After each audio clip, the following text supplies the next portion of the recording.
Everyone, welcome back to my channel. Welcome back to my video.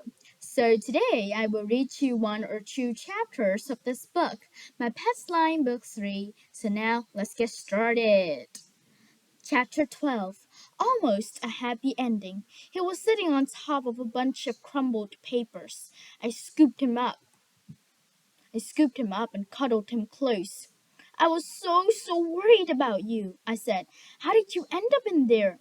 Cosmo didn't answer. He just made his good Cosmo sounds. There was a rubber band stuck to his head and a tissue stuck to his body. I pulled them off and brushed away the Oreo crumbs around his mouth. You ate my lunch, didn't you? I said. Cosmo gurgled. I'm sorry. I didn't realize you need food, since you're slime. But of course you do, because anything that's alive needs food, no matter what it's made of.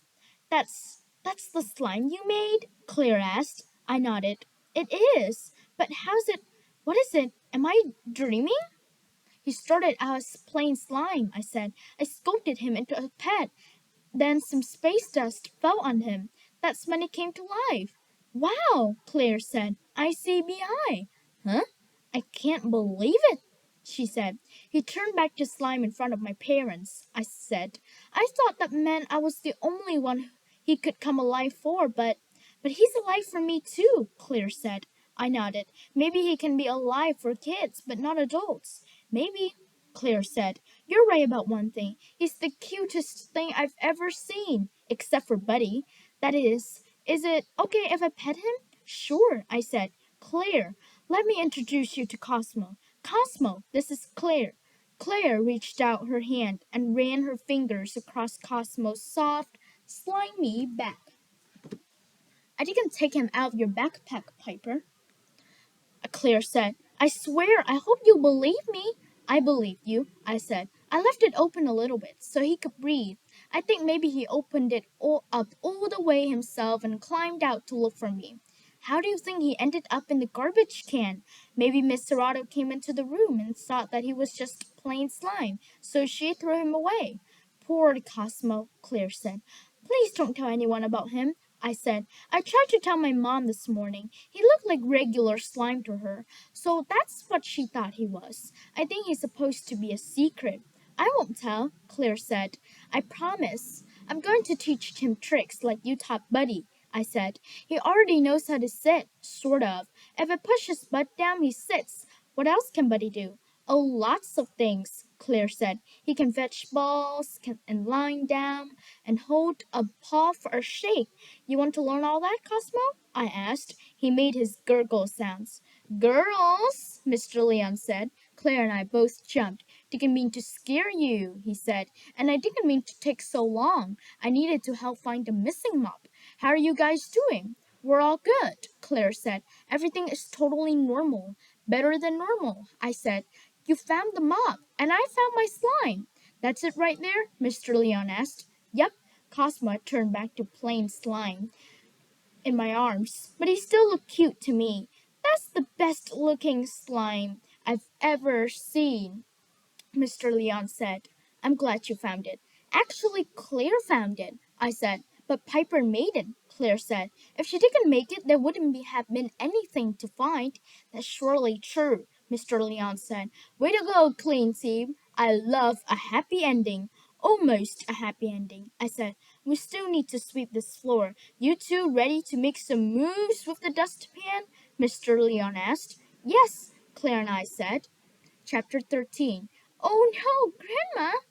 About an hour later, I was back at home. Dad was in his office, still working on the tough section of his book.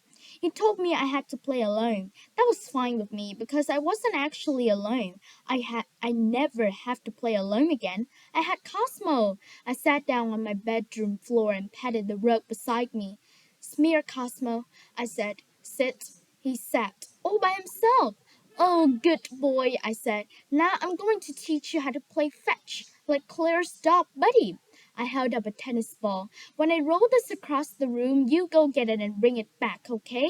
Cosmo gurgled, which I took as a yes. Here we go, I said. I rolled the ball. Get it, boy. Cosmo hopped over the ball, scooped it up, and brought it back. You're a natural at fetching, I told him. Let's play again. I rolled the ball. Cosmo took a couple of steps toward it, but then he seemed to change his mind about fetching. He turned around and hopped into my lap. Oh, you just want to snuggle? I asked.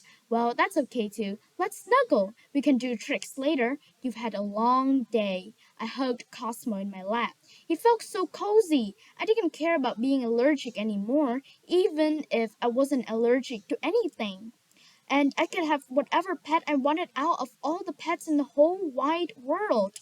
I still picked Cosmo. Dad pushed open the door, and Cosmo turned back to regular slime. Hey there, Piper, he said. You wrote to Grandma Sadie last night, didn't you? Yep. I thanked her for my space dust. It was actually a much better present than I thought. Just so you know. What's that? He asked. Oh, no reason, I said. Well, you didn't by any chance get an email back from your grandma, did you? I haven't checked yet. Let's check now, Dad said. Okay, I said. I scooped up Cosmo. He was just a slime blob in front of Dad. But I still wanted to keep him near me. We walked down the hall to Dad's office. Dad pulled out the desk chair in front of his computer so I could sit down and log on.